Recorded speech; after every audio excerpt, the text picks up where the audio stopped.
Hello दोस्तों, स्वागत है आपका आपके अपने यूट्यूब चैनल दिसार जीके जिस क्लासेस में। दोस्तों, आप सब लोग कैसे हैं? उम्मीद करते हैं आप सब लोग अच्छे होंगे, स्वस्थ होंगे, मस्त होंगे और अपनी तैयारी बेहतरीन तरीके से आप सभी कर रहे होंगे। दोस्तों, जैसा कि आपको पता है, हम आपको आरआरबी ग्रुप डी 2025 के लिए यूथ बुक का सॉल्यूशन करवा रहे हैं, जिसमें प्रीवियस ईयर में ग्रुप डी में जितने भी क्वेश्चन साइंस से पूछे गए थे, सारे हम इस वीडियो में डिस्कस करने वाले हैं। दोस्तों, आज हम करने वाले हैं गुरुत्वाकर्षण के सारे क्वेश्चन, जो कि बहुत ही महत्वपूर्ण टॉपिक है फिजिक्स का। दोस्तों, जितने भी क्वेश्चन ग्रेविटेशन से प्रीवियस ईयर में पूछे गए हैं रेलवे ग्रुप डी में, सारे हम इस वीडियो में कवर करेंगे। वीडियो अच्छा लगे दोस्तों, वीडियो को लाइक कीजिए, शेयर कीजिए, कमेंट कीजिए। चैनल पे नए हैं, चैनल को सब्सक्राइब कर लीजिए पल पल की अपडेट के लिए। और दोस्तों, हमसे जुड़ने के लिए, क्लास के अपडेट के लिए आप हमारा टेलीग्राम चैनल ज्वाइन कर सकते हैं। टेलीग्राम चैनल का लिंक मैंने डिस्क्रिप्शन बॉक्स में आपको दे दिया है। दोस्तों, जितने भी स्टूडेंट हैं उनसे निवेदन है कि प्लीज़ वीडियो को लाइक जरूर कीजिएगा, शेयर कीजिएगा और कमेंट जरूर कीजिएगा वीडियो अच्छा लगे तो। चलिए दोस्तों, देर ना करते हुए स्टार्ट करते हैं आज का अपना सेशन। दोस्तों, आज हम करेंगे गुरुत्वाकर्षण ग्रेविटेशन के सारे क्वेश्चन। न्यूटन का गुरुत्वाकर्षण नियम से जितने भी क्वेश्चन पूछे गए हैं दोस्तों, सारे हम इस वीडियो में कवर करेंगे। सबसे पहले देखते हैं पहला क्वेश्चन। दिए गए दो कथन ए और बी में से कौन सा सत्य है? गुरुत्वाकर्षण बल क्या है? दोस्तों, हमको बताना है गुरुत्वाकर्षण बल क्या होता है। ऑप्शन ए है, दो वस्तुओं के द्रव्यमान के गुणन का सीधा अनुपातिक है। दो वस्तुओं के बीच की दूरी के वर्ग से सीधे अनुपातिक है। तो दोस्तों, गुरुत्वाकर्षण बल जो होता है, ये दो वस्तुओं के द्रव्यमान के गुणन के सीधे अनुपातिक होता है और उनके बीच की दूरी के वर्ग के व्युत्क्रमानुपाती होता है। तो सही जो होगा वो होगा कथन ए वाला। कथन ए हमारा सत्य है। और जो कथन बी है, ये क्या बोला है कि दो वस्तुओं के बीच दूरी के वर्ग के सीधे समानुपाती होता है। नहीं दोस्तों, व्युत्क्रमानुपाती होता है। तो बी वाला जो होगा हमारा गलत कथन होगा। तो राइट आंसर क्या हो जाएगा? ऑप्शन नंबर सी वाला। केवल ए सत्य है जबकि बी असत्य कथन है। देखते हैं अगला क्वेश्चन। चलो, इसका एक्स्ट्रा फैक्ट देख लेते हैं। न्यूटन के गुरुत्वाकर्षण बल के अनुसार ब्रह्मांड में स्थित किन्हीं दो पिंडों के बीच कार्य करने वाला आकर्षण बल उनके द्रव्यमानों मतलब m1 व m2 के गुणनफल के अनुक्रमानुपाती तथा उनकी बीच की दूरी के वर्ग के व्युत्क्रमानुपाती होता है। इस प्रकार केवल कथन ए ही सही होगा, अर्थात F समानुपाती होता है m1 m2 upon R square के, या F बराबर क्या होता है G m1 m2 upon R square. G क्या है यहाँ पे? तो जी एक नियतांक है। इसे सार्वत्रिक गुरुत्वाकर्षण नियतांक हम कहते हैं। क्या बोलते हैं? सार्वत्रिक गुरुत्वाकर्षण नियतांक। इसका मान क्या होता है? तो इसका मान होता है 6.67 इंटू 10⁻11 न्यूटन मीटर स्क्वायर प्रति किलोग्राम स्क्वायर। तो इसका मान भी आपको याद रखना है। क्या होता है? 6.67 इंटू 10⁻11 न्यूटन मीटर स्क्वायर प्रति किलोग्राम स्क्वायर। देखते हैं अगला क्वेश्चन। ब्रह्मांड की प्रत्येक वस्तु एक बल के साथ प्रत्येक अन्य वस्तु को आकर्षित करती है, जो होता है। दोस्तों, ब्रह्मांड की प्रत्येक वस्तु एक बल के साथ प्रत्येक वस्तु को आकर्षित करती है, जो उनके द्रव्यमान के गुणन के अनुपातिक और उनकी बीच की दूरी के वर्ग के व्युत्क्रमानुपाती होता है। तो ऑप्शन ए इसका करेक्ट आंसर हमारा हो जाएगा। क्या होता है? उनके द्रव्यमान के गुणन के अनुपातिक होता है और उनके बीच की दूरी के वर्ग के व्युत्क्रमानुपाती होता है। तो ए इसका करेक्ट आंसर हमारा हो जाएगा। ठीक है, इसमें और भी दोनों सेम कथन है दोस्तों, तो इसलिए ए और भी दिया गया है, लेकिन ए हमारा सत्य है। दोस्तों, इंग्लैंड के वैज्ञानिक आइजैक न्यूटन ने अपनी मौलिक खोजों के आधार पर बताया कि केवल पृथ्वी ही नहीं, ब्रह्मांड की प्रत्येक वस्तु एक बल के साथ प्रत्येक अन्य वस्तु को आकर्षित करती है। दो पिंडों के बीच कार्य करने वाला आकर्षण बल उन पिंडों के द्रव्यमानों के गुणनफल का समानुपाती होता है तथा उनके बीच की दूरी के वर्ग के व्युत्क्रमानुपाती होता है। यही क्या है? गुरुत्वाकर्षण का नियम है। देखते हैं अगला क्वेश्चन। विकल्पों में उल्लेखित तथ्य में से कौन सा गुरुत्वाकर्षण के सार्वभौमिक नियम द्वारा समझाया नहीं गया है? तो इसमें से हमको बताना है कि कौन सा गुरुत्वाकर्षण के सार्वभौमिक नियम द्वारा समझाया नहीं गया है। तो ये है ग्रहों के चारों ओर सूर्य की गति। इसको जो है सार्वभौमिक नियम द्वारा समझाया नहीं गया है। तो बी इसका करेक्ट आंसर हमारा हो जाएगा। वह बल जो हमें धरती से बांधे रखता है, ये भी सही है। पृथ्वी के चारों ओर चंद्रमा की गति, गुरुत्वाकर्षण की गति, चंद्रमा और सूर्य के कारण ज्वार भाटा, ये सभी क्या है? गुरुत्वाकर्षण के सार्वभौमिक नियम द्वारा समझाया गया है। लेकिन ग्रहों के चारों ओर सूर्य की गति को गुरुत्वाकर्षण के सार्वभौमिक नियम द्वारा समझाया नहीं गया है। ठीक है, संसार के किन्हीं दो वस्तुओं अथवा पिंडों के बीच लगने वाला गुरुत्वाकर्षण बल उनके द्रव्यमानों के गुणनफल के समानुपाती तथा उनके बीच की दूरी के वर्ग के व्युत्क्रमानुपाती होता है। अतः स्पष्ट है कि इस नियम के अनुसार ग्रहों के चारों ओर सूर्य की गति को नहीं समझाया जा सकता, क्योंकि सूर्य के चारों ओर ग्रह गति करते हैं ना कि किसी ग्रह के चारों ओर सूर्य गति करता है। ठीक है, क्योंकि क्या होता है, सूर्य के चारों ओर ग्रह गति करते हैं, ना कि किसी ग्रह के चारों ओर सूर्य गति करता है। देखते हैं अगला क्वेश्चन। निम्न में से डैश एक कमजोर बल है। तो गुरुत्वाकर्षण बल जो होता है दोस्तों, यह एक कमजोर बल होता है। ठीक है, गुरुत्वाकर्षण बल एक क्षीण बल है जो अत्यधिक द्रव्यमान की वस्तुओं अथवा पिंडों के बीच कार्य करता है। इस बल का प्रभाव सामान्य पिंडों पर नगण्य होता है। क्या होता है, सामान्य पिंडों पर नगण्य होता है। देखते हैं अगला क्वेश्चन। गुरुत्वाकर्षण नियतांक जी का मान क्या होता है। दोस्तों अभी हमने बताया क्या होता है, 6.6734 इंटू 10⁻11 न्यूटन मीटर स्क्वायर प्रति किलोग्राम स्क्वायर। तो इसका राइट आंसर हो जाएगा ऑप्शन नंबर डी वाला। ठीक है, देखते हैं अगला क्वेश्चन। माना दो पिंड जिनके द्रव्यमान m1 व m2 है, एक दूसरे से r दूरी पर स्थित है, तो न्यूटन के सार्वत्रिक गुरुत्वाकर्षण नियम के अनुसार इनके बीच लगने वाला आकर्षण बल F बराबर क्या हो जाएगा, g m1 m2 upon r square, जहाँ g एक नियतांक है जिसे सार्वत्रिक गुरुत्वाकर्षण नियतांक हम कहते हैं। इसका मान कितना होता है, तो ये होता है 6.67 इंटू 10⁻11 न्यूटन मीटर स्क्वायर प्रति किलोग्राम स्क्वायर। देखते हैं अगला क्वेश्चन। ब्रह्मांड में किन्हीं दो निकायों के बीच गुरुत्वाकर्षण बल डैश पर निर्भर नहीं करता है। तो दोस्तों ब्रह्मांड में किन्हीं दो निकायों के बीच गुरुत्वाकर्षण बल जो है उनकी बीच की दूरी के बिल्कुल निर्भर करता है, उनके द्रव्यमान के गुणनफल के निर्भर करता है, गुरुत्वीय स्थिरांक के निर्भर करता है, उनके द्रव्यमानों की योग इस पे निर्भर नहीं करता है। दोस्तों द्रव्यमान के गुणनफल पर निर्भर करता है। किस पे, द्रव्यमान के गुणनफल पर।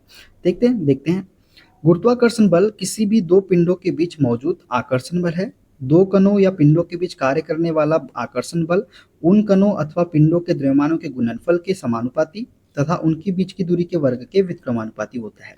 यह कणों के द्रव्यमान के योग पर निर्भर नहीं करता है। ठीक है, देखते हैं अगला क्वेश्चन। दो वस्तुओं के बीच की दूरी को यदि 2 गुना कर दिया जाए तो इन दोनों के बीच बल पर क्या प्रभाव पड़ेगा। दोस्तों दो वस्तुओं के बीच की दूरी को यदि दुगना कर दे तो बल पर क्या प्रभाव पड़ेगा। एफ व्युत्क्रमानुपाती क्या होता है, व्युत्क्रमानुपाती 1/r² होता है। अगर हम दूरी को 2 गुना कर दे तो दूरी कितनी हो जाएगी, 2 का पावर 4, मतलब 2 की पावर 2 4 हो जाएगी। तो ये एफ समानुपाती क्या, व्युत्क्रमानुपाती क्या हो जाएगा, एफ व्युत्क्रमानुपाती 1/4 हो जाएगा। तो क्या हो जाएगा, बल जो होगा ये क्या हो जाएगा, 4 के गुणन में कम होगा। क्या होगा, 4 के गुणन में कम होगा। ठीक है, तो इसका राइट आंसर हो जाएगा ऑप्शन नंबर डी वाला। देखते हैं अगला क्वेश्चन। चलिए, ब्रह्मांड में प्रत्येक वस्तु एक अन्य वस्तु को एक बल के साथ आकर्षित करती है जो डैश के वर्ग के विपरीत अनुपातिक है। तो दोस्तों ये उनके मध्य की दूरी के वर्ग के विपरीत अनुपातिक होता है गुरुत्वाकर्षण बल। तो राइट आंसर हो जाएगा ऑप्शन नंबर सी वाला हमारा। ठीक है, ये वही वाला दोस्तों। ठीक है, चलिए आगे बढ़ते हैं नेक्स्ट क्वेश्चन की ओर। ब्रह्मांड की प्रत्येक वस्तु दूसरी वस्तु को एक बल द्वारा आकर्षित करती है जो डैश के समानुपाती होता है। तो उनके द्रव्यमान के गुणक के उनके द्रव्यमान के गुणनफल के समानुपाती होता है, आकर्षित करती है जो बल। ठीक है, देखते हैं अगला क्वेश्चन। यदि दो वस्तुओं के द्रव्यमान को 3 गुना कर दिया जाए तो दोनों वस्तुओं के बीच बल होगा। दोस्तों दो वस्तुओं के द्रव्यमान को 3 गुना अगर हम करते हैं तो बल जो होगा, बल 9 गुना हो जाएगा। 9 गुना हो जाएगा। कैसे 9 गुना हो जाएगा, पहला बल 3 गुना करेंगे, 3m1 इंटू 3m2 करेंगे तो बल कितना हो जाएगा, 3 3 9, 9 गुना हो जाएगा। ठीक है, चलिए तो आगे बढ़ते हैं नेक्स्ट क्वेश्चन की ओर। निम्न में से कौन सा कथन असत्य है, हमको बताना है। यहाँ पे असत्य कथन हमको जो है ये बताना है। पहला है जी का मान चंद्रमा पर पृथ्वी पर उसके मान के समान ही होता है। दूसरा है 1 मीटर की दूरी पर रखे गए 2 किलोग्राम वाले दो द्रव्यमानों के केंद्रों के मध्य गुरुत्वाकर्षण बल 26.68 इंटू 10⁻11 न्यूटन है। बल दो वस्तुओं के मध्य की दूरी के वर्ग के व्युत्क्रमानुपाती होता है और दो वस्तुओं के मध्य गुरुत्वाकर्षण बल उनके बीच की दूरी को आधा करने पर 2 गुना हो जाता है। तो दोस्तों ये जो असत्य कथन है वो है हमारा ऑप्शन नंबर डी वाला। दो वस्तुओं के मध्य गुरुत्वाकर्षण बल उनके बीच की दूरी को आधा करने पर 2 गुना हो जाता है। ये हमारा क्या है, असत्य कथन है। क्या है, असत्य कथन है। तो केवल डी वाला जो है इसका राइट आंसर हो जाएगा। ठीक है, बाकी जो कथन है ये बिल्कुल सही है दोस्तों। ठीक है, बाकी सब कथन क्या है, बिल्कुल सही है। देखते हैं अगला क्वेश्चन। चलिए डिटेल पढ़ लेते हैं। मौलिक बलों में गुरुत्वाकर्षण बल एक कमजोर अथवा क्षीण बल है। न्यूटन के गुरुत्वाकर्षण नियम के अनुसार ब्रह्मांड में किन्हीं दो पिंडों के मध्य कार्य करने वाला आकर्षण बल उनके द्रव्यमानों के गुणनफल के समानुपाती तथा उनके मध्य की दूरी के वर्ग के व्युत्क्रमानुपाती होता है। यदि दो पिंडों का द्रव्यमान m1 तथा m2 हो तथा एक दूसरे से r दूरी पर स्थित हो तो न्यूटन के नियम अनुसार गुरुत्वाकर्षण बल F बराबर क्या होता है, जी m1 m2 अपॉन में आर स्क्वायर। यहाँ जी क्या है हमारा, सार्वभौमिक गुरुत्वाकर्षण नियतांक, जिसका मान क्या होता है 6.67 इंटू 10⁻11 न्यूटन मीटर स्क्वायर प्रति किलोग्राम स्क्वायर।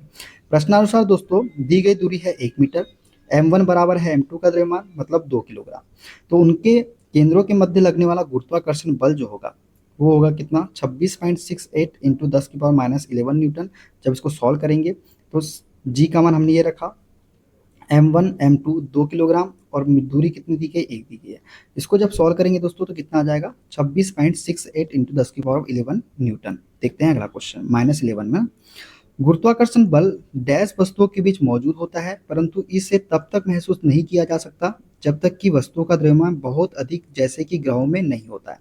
तो दोस्तों गुरुत्वाकर्षण बल जो है प्रत्येक और हर एक वस्तुओं के बीच मौजूद होता है, मतलब प्रत्येक वस्तुओं के बीच मौजूद होता है गुरुत्वाकर्षण बल, परंतु इसे तब तक महसूस नहीं किया जा सकता जब तक कि वस्तुओं का द्रव्यमान बहुत अधिक जैसे कि ग्रहों में नहीं होता है। ठीक है, देखते हैं अगला क्वेश्चन, किसी वस्तु पर लगने वाले गुरुत्वाकर्षण बल को कहा जाता है। तो दोस्तों किसी वस्तु पर लगने वाले गुरुत्वाकर्षण बल को जो है भार कहा जाता है, भार कहा जाता है किसी वस्तु पर लगने वाले गुरुत्वाकर्षण बल को। किसी वस्तु पर लगने वाले गुरुत्वाकर्षण बल को भार कहते हैं। न्यूटन ने गुरुत्वाकर्षण सिद्धांत का प्रतिपादन किया और ये हमारा गुरुत्वाकर्षण का फॉर्मूला दिया। ठीक है, यह भी हमने आपको बता दिया है। देखते हैं अगला क्वेश्चन,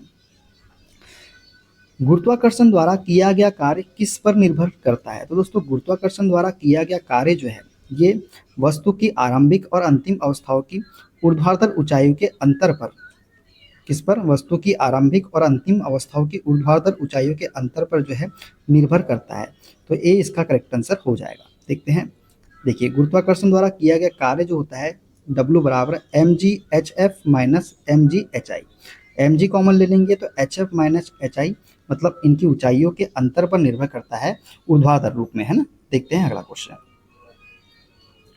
सार्वत्रिक गुरुत्वाकर्षण नियतांक जी की खोज डैश ने की थी। तो ये की थी आइजैक न्यूटन ने। तो सॉरी दोस्तों, सार्वत्रिक गुरुत्वाकर्षण नियतांक की खोज जो है ये हेनरी कैवेंडिश ने की थी। किसने की थी? हेनरी कैवेंडिश ने। दोस्तों सार्वत्रिक गुरुत्वाकर्षण नियतांक जी की खोज जो है ये हेनरी कैवेंडिश ने की थी।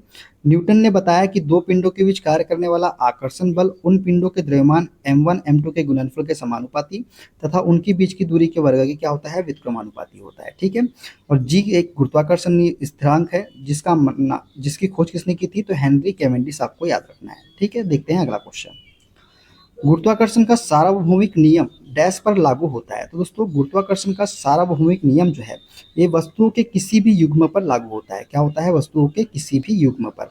गुरुत्वाकर्षण के सार्वभौमिक नियम के अनुसार अभी हमने बताया वस्तु के गुरुत्व के कारण उस वस्तु द्वारा अन्य पिंडों को अपनी तरफ आकर्षित करने का गुण गुरुत्वाकर्षण कहलाता है। चूंकि वस्तु का यह गुण ब्रह्मांड में प्रत्येक जगह विद्यमान रहता है, वह कभी समाप्त नहीं होता है। अतः गुरुत्वाकर्षण का सार्वभौमिक नियम वस्तुओं की किसी भी युग्म पर लागू होता है। सार्वत्रिक गुरुत्वाकर्षण नियतांक का मान क्या होता है? तो 6.67 इंटू 10⁻11 न्यूटन मीटर स्क्वायर प्रति किलोग्राम स्क्वायर। ठीक है, देखते हैं अगला क्वेश्चन, F बराबर GM m/d स्क्वायर सूत्र में g को क्या कहते हैं? तो g है हमारा दोस्तों सार्वत्रिक गुरुत्वाकर्षण स्थिरांक। g को क्या कहते हैं? सार्वत्रिक गुरुत्वाकर्षण स्थिरांक। ठीक है, देखते हैं अगला क्वेश्चन, माना कि गुरुत्वाकर्षण बल दूरी के n घात से प्रतिलोमतः बदलता है तो सूर्य के चारों ओर r त्रिज्या के वृत्तीय कक्ष में चक्कर लगाने वाले में ग्रह की कालावधि डैश के समानुपाती होगी। दोस्तों माना कि गुरुत्वाकर्षण बल दूरी के n घात से प्रतिलोमतः बदलता है तो सूर्य के चारों ओर r त्रिज्या के वृत्तीय कक्ष में चक्कर लगाने में ग्रह की कालावधि जो होगी ये r की पावर n+1/2 के समानुपाती होगी। क्या होगी? r की पावर n+1/2 के समानुपाती होगी। ठीक है, देखते हैं अगला क्वेश्चन, यदि दो कणों के बीच की दूरी बढ़ जाती है तो इनके बीच गुरुत्वाकर्षण बल पर क्या प्रभाव होता है? दोस्तों यदि दो कणों के बीच की दूरी बढ़ जाती है तो इनके बीच गुरुत्वाकर्षण बल का मान जो है ये कम हो जाता है। क्या हो जाता है? कम हो जाता है। ठीक है, तो इसका राइट आंसर क्या हो जाएगा? ऑप्शन नंबर बी वाला हो जाएगा। यदि दो कणों के बीच की दूरी बढ़ जाती है तो इनके बीच गुरुत्वाकर्षण बल पर प्रभाव कम हो जाता है। न्यूटन के गुरुत्वाकर्षण नियम के अनुसार ब्रह्मांड में किन्हीं दो पिंडों के मध्य लगने वाला आकर्षण बल उनके द्रव्यमानों के गुणनफल के समानुपाती तथा उनके मध्य के दूरी के वर्ग के व्युत्क्रमानुपाती होता है। देखते हैं अगला क्वेश्चन, दो वस्तुओं के बीच गुरुत्वाकर्षण बल F है। यदि दोनों वस्तुओं के बीच की दूरी को परिवर्तित किए बिना उनके द्रव्यमान को आधा कर दिया जाए तो गुरुत्वाकर्षण बल हो जाएगा। दोस्तों यहाँ पे हमको द्रव्यमान को आधा कर देना है। तो द्रव्यमान हमारा होता है F समानुपाती किसके होता है दोस्तों, m1 इंटू m2 के होता है कि नहीं होता है। यदि हम दूरी को आधा कर दें तो आधा कर देंगे दूरी को, आधा दोनों कर देते हैं, आधा m2 कर देते हैं, ठीक है। आधा आधा कर देंगे दोस्तों तो कितना हो जाएगा 1/4। तो क्या हो जाएगा 1/4 हो जाएगा, 1/4 होगा तो ये कितना हो जाएगा दोस्तों, तो ये हो जाएगा इसका राइट आंसर F/4, F/4 जो है इसका राइट आंसर हो जाएगा। ठीक है, अच्छे से देख लीजिए, यहाँ पे देख लेते हैं। देखिए यदि हमने द्रव्यमान को आधा कर दिया तो 1/4 Gm1m2/r² हो जाएगा। और दोस्तों हम जानते हैं ये जो Gm1m2/r² है ये किसका मान है, F का ही तो मान है। तो ये क्या हो जाएगा F1 बराबर 1/4F हो जाएगा। तो F/4 इसका राइट आंसर हो जाएगा। ठीक है, देखते हैं अगला क्वेश्चन। पृथ्वी वस्तुओं को अपनी ओर आकर्षित करती है, यह डैश के कारण होता है। तो दोस्तों ये होता है गुरुत्वाकर्षण बल के कारण। किसके कारण, गुरुत्वाकर्षण बल के कारण। ठीक है, ब्रह्मांड में किन्हीं दो वस्तुओं के बीच लगने वाले आकर्षण बल को हम गुरुत्वाकर्षण बल कहते हैं। अतः गुरुत्वाकर्षण बल के कारण ही पृथ्वी अपनी ओर किसी भी वस्तु को आकर्षित करती है। जैसे पेड़ से फल का गिरना, पत्थर को ऊपर फेंकने पर वापस नीचे की ओर आना, ये क्या है, गुरुत्वाकर्षण के कारण ही होता है। ठीक है, देखते हैं अगला क्वेश्चन। पृथ्वी वस्तुओं को अपनी ओर आकर्षित करती है, इसका कारण है, तो इसका कारण है गुरुत्वाकर्षण बल। कौन सा बल, गुरुत्वाकर्षण बल। देखते हैं अगला क्वेश्चन। निम्नलिखित में से क्या गुरुत्वाकर्षण के सार्वत्रिक नियम से संबंधित नहीं है। तो दोस्तों चंद्रमा के चारों ओर पृथ्वी की गति जो है ये गुरुत्वाकर्षण के सार्वत्रिक नियम से संबंधित नहीं है। वह बल जो हमें पृथ्वी से बांधता है ये संबंधित है, पृथ्वी के चारों ओर चंद्रमा की गति ये भी संबंधित है, और चंद्रमा और सूर्य के कारण ज्वार जो है ये भी संबंधित है। तो डी वाला जो है इसका राइट आंसर हो जाएगा। ठीक है, देखते हैं अगला क्वेश्चन। पृथ्वी की सतह से m किलोग्राम के एक उपग्रह को 2r की ऊंचाई पर एक गोलाकार कक्ष में प्रक्षेपित करने के लिए आवश्यक न्यूनतम ऊर्जा क्या होगी। पृथ्वी की त्रिज्या कितनी है, r है। तो इसका राइट आंसर हो जाएगा दोस्तों 5/6 mgr। क्या हो जाएगा 5/6 mgr इसका राइट आंसर हो जाएगा। देखते हैं अगला क्वेश्चन दोस्तों। निम्न में से कौन सा कथन गलत है। दोस्तों गलत कथन जो बताना है हमको, तो वस्तु का भार ध्रुवों पर न्यूनतम और विषुवत रेखा पर अधिकतम होता है, ये जो है गलत कथन है। वस्तु का भार ध्रुवों पर अधिकतम होता है, बिल्कुल, विषुवत रेखा पर न्यूनतम होता है, ये सत्य कथन है। पृथ्वी के केंद्र पर वस्तु का भार शून्य होता है, ये भी सत्य कथन है। और वस्तु को अधिक ऊंचाई पर ले जाने पर उसका भार कम हो जाता है, ये भी सत्य कथन है। ठीक है दोस्तों, तो गलत कथन कौन सा हो जाएगा, ऑप्शन नंबर बी वाला। देखते हैं अगला क्वेश्चन। यदि दो वस्तुओं के बीच की दूरी सामान्य दूरी से 6 गुना अधिक हो जाए तो f डैश गुना हो जाता है। तो दोस्तों यदि दो वस्तुओं के बीच की दूरी सामान्य दूरी से 6 गुना अधिक हो जाए, तो दोस्तों दूरी जानते हैं हम क्या होता है, r² होता है। f विद क्रमानुपाती क्या होता है, 1/r²। यदि सामान्य दूरी जो है ये 6 गुना अधिक हो जाए, मतलब दूरी r थी पहले, अब 6r हो जाए, 6 गुना हो जाए, तो f क्या हो जाएगा, f क्या हो जाएगा 1/36 गुना हो जाएगा। r² होता है ये, तो 6 का स्क्वायर कितना हो जाएगा 36, तो 1/36 गुना इसका राइट आंसर हो जाएगा। ठीक है, देखते हैं अगला क्वेश्चन। किन्हीं दो स्थूल वस्तुओं के बीच लगने वाले आकर्षण बल को क्या कहा जाता है। दोस्तों किन्हीं दो स्थूल वस्तुओं के बीच लगने वाले आकर्षण बल को गुरुत्वाकर्षण बल हम बोलते हैं। क्या बोलते हैं, गुरुत्वाकर्षण बल। ठीक है, देखते हैं अगला क्वेश्चन। कौन सा बल हमारे सौर मंडल की संरचना को बनाए रखता है। तो दोस्तों गुरुत्वाकर्षण बल जो है ये हमारे सौर मंडल की संरचना को बनाए रखता है। सौर मंडल की संरचना को कौन बनाए रखता है, तो गुरुत्वाकर्षण बल समान बनाए रखता है। सौर मंडल में सूर्य और खगोलीय पिंड सम्मिलित है जो इस मंडल में एक दूसरे से गुरुत्वाकर्षण बल द्वारा बंधे होते हैं। सूर्य और उसकी परिक्रमा करते ग्रह, क्षुद्र ग्रह और धूमकेतुओं से सौरमंडल का निर्माण होता है। हमारे सौरमंडल में 8 ग्रह हैं जिसमें बृहस्पति सबसे बड़ा तथा बुध सबसे छोटा ग्रह है। ठीक है, देखते हैं अगला क्वेश्चन। निरंतर गुरुत्वाकर्षण का चिन्ह है। दोस्तों निरंतर गुरुत्वाकर्षण का चिन्ह है ऑप्शन नंबर बी, जी वाला। न्यूटन का गुरुत्वाकर्षण का नियम किन्हीं दो पिंडों के बीच कार्य करने वाला आकर्षण बल पिंडों के द्रव्यमानों के गुणनफल के अनुक्रमानुपाती तथा उनके बीच की दूरी के वर्ग के व्युत्क्रमानुपाती होता है। ठीक है दोस्तों, सॉरी दोस्तों, तो ये हमने स्टार्टिंग में आपको बता दिया था, तो इसको हम नहीं बताएंगे। चलिए आगे बढ़ते हैं। गुरुत्वाकर्षण की वजह से उत्पन्न होने वाले त्वरण का मूल्य डैश पर निर्भर नहीं करता। दोस्तों गुरुत्वाकर्षण की वजह से उत्पन्न होने वाले त्वरण का मूल्य जो है ये नीचे गिरने वाली वस्तु के द्रव्यमान m पर निर्भर नहीं करता है। किस पर निर्भर नहीं होता, नीचे गिरने वाली वस्तु का द्रव्यमान m पर। ठीक है। गुरुत्वाकर्षण की वजह से उत्पन्न होने वाले त्वरण का मान मूल्य गुरुत्वाकर्षण का स्थिरांक, पृथ्वी की त्रिज्या तथा पृथ्वी के द्रव्यमान m पर निर्भर करता है, जबकि गुरुत्वाकर्षण की वजह से उत्पन्न होने वाले त्वरण का मूल्य नीचे गिरने वाली वस्तु के द्रव्यमान पर निर्भर नहीं करता है। इसी कारण जब दो असमान द्रव्यमान की वस्तुएं समान ऊंचाई से पृथ्वी पर गिराई जाती है तो वे एक साथ पृथ्वी पर गिरती है। देखते हैं अगला क्वेश्चन। दो निकायों के बीच आकर्षण बल 1/9F है, तो इन दो निकायों के बीच दूरी क्या होगी? तो दोस्तों, यदि दो निकायों के बीच आकर्षण बल 1/9F है, तो इन निकायों के बीच दूरी जो होगी वो कितनी होगी? 3 गुनी होगी। कितनी गुनी होगी? 3 गुनी होगी। ठीक है। देखते हैं अगला क्वेश्चन। निम्नलिखित में से कौन सा गुरुत्वाकर्षण का उदाहरण नहीं है? तो दोस्तों, ग्रहों के वायुमंडल को उनसे अलग होने से रोकना, यह ब्लैक होल के घूर्णन में सहायक है, तारों को आपस में जोड़े रखता है, चांद का उसकी कक्षा में स्थित होना। तो गुरुत्वाकर्षण का उदाहरण नहीं है। ऑप्शन नंबर बी, यह ब्लैक होल के घूर्णन में सहायक है। ये जो है गुरुत्वाकर्षण का उदाहरण नहीं है।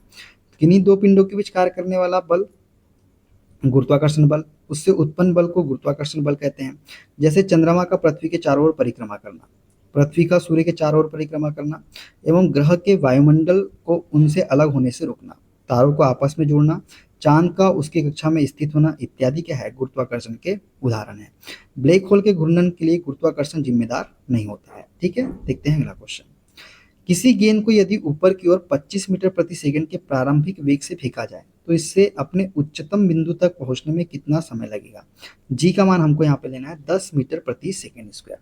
दोस्तों, गति का प्रथम समीकरण हम जानते हैं, यू वी बराबर क्या होता है? यू प्लस ए टी होता है या यू प्लस जी टी होता है। ठीक है। और दोस्तों, गुरुत्वाकर्षण की बात कर रहे हैं यहाँ पे, तो गुरुत्वाकर्षण का मान हमेशा क्या होता है? ऋणात्मक होता है। क्या होता है? ऋणात्मक होता है, क्योंकि गुरुत्वाकर्षण जब काम करेगा तो नीचे की ओर काम करेगा, ऊपर की ओर थोड़ी ना काम करेगा, मतलब विपरीत दिशा में काम करेगा। इसलिए हम जी का मान क्या लेंगे? ऋणात्मक लेंगे। तो दोस्तों, जब जी का मान ऋणात्मक लेंगे तो फॉर्मूला क्या हो जाएगा? v बराबर u माइनस जी टी। ठीक है, यही फॉर्मूला होगा। अब दोस्तों, हमको अंतिम वेग 0 दिया गया है, प्रारंभिक वेग कितना है? 25 है, माइनस जी का मान हमको कितना लेना है? 10 लेना है। समय हमको निकालना है। ठीक है। अब इसको सॉल्व करेंगे दोस्तों, तो कितना हो जाएगा? 25 माइनस 10, ये हो जाएगा 25 माइनस 10 टी बराबर 0 के। तो 25 जब इधर आएगा तो माइनस 25 बराबर माइनस 10 टी हो जाएगा। ठीक है। माइनस से माइनस कैंसिल, 10 से इसको काटेंगे तो 2.5 सेकेंड इसका राइट आंसर हो जाएगा। कितना? 2.5 सेकेंड। तो राइट आंसर क्या हो जाएगा? 2.5 सेकेंड हो जाएगा। तो दोस्तों, ये थे गुरुत्वाकर्षण के सारे क्वेश्चन। आगे जब हम पढ़ेंगे दोस्तों गुरुत्व और गुरुत्व के अधीन गति के सारे क्वेश्चन। अगला जो हमारा टॉपिक होगा दोस्तों वो होगा गुरुत्व और गुरुत्व के अधीन गति। वीडियो कैसा लगा कमेंट बॉक्स में जरूर बताइएगा। मिलते हैं अगले वीडियो में। अपना ख्याल रखिए। Okay, bye bye, take care.